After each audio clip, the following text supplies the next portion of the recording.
The Students' Federation of India Sadar Divisional Committee organized a voluntary blood donation camp today at the Chhatra Yuva Bhavan in Melarmat, Agartala. The camp drew a significant response from student volunteers and local youth. Several prominent left leaders attended the event to encourage the donors and highlight the critical need for blood donation. আমরা ভারতের ছাত্র federation আমাদের সংগঠনের প্রাক্তন রাজ্য কমিটির সদস্য comrade অরুণ দেব তার আজকে ৩৭তম শহীদান দিবস। ১৯৮৮ থেকে ১৯৯৩ সাল কংগ্রেস টিউজের সরকারি রাজ্যের মধ্যে একটা বিস্ময়কর পরিস্থিতি গোটা রাজ্যে, যে ঘটনাটা গোটা রাজ্যে মানুষ আগে কোনোদিন দেখেনি। তৎকালীন সময়ে এই রাজ্যে এই একটা বিস্ময়কর পরিস্থিতি ঘটেছিল।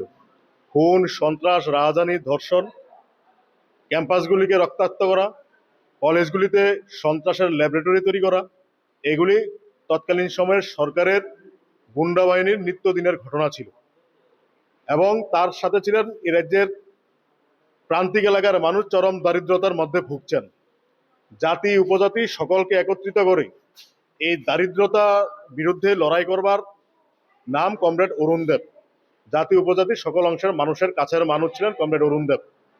আজকের দিনেই ১৯৯০ সালের আজকের দিনে গোটা রাজ্যে স্বশাসিত জেলা পরিষদ নির্বাচন।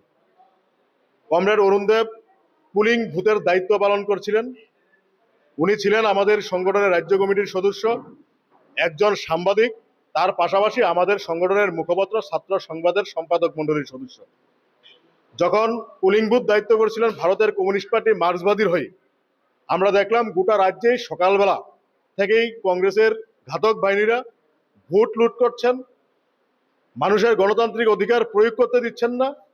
যখন এই ঘটনা সিমনার ঈশানপুর ভূতে যখন এই ঘটনা ঘটছিল, কমরেড অরুণ দেব বাধার প্রাচীর হয়ে দাঁড়িয়েছিলেন। Reported by Naren from Agartala, Chini Khorang.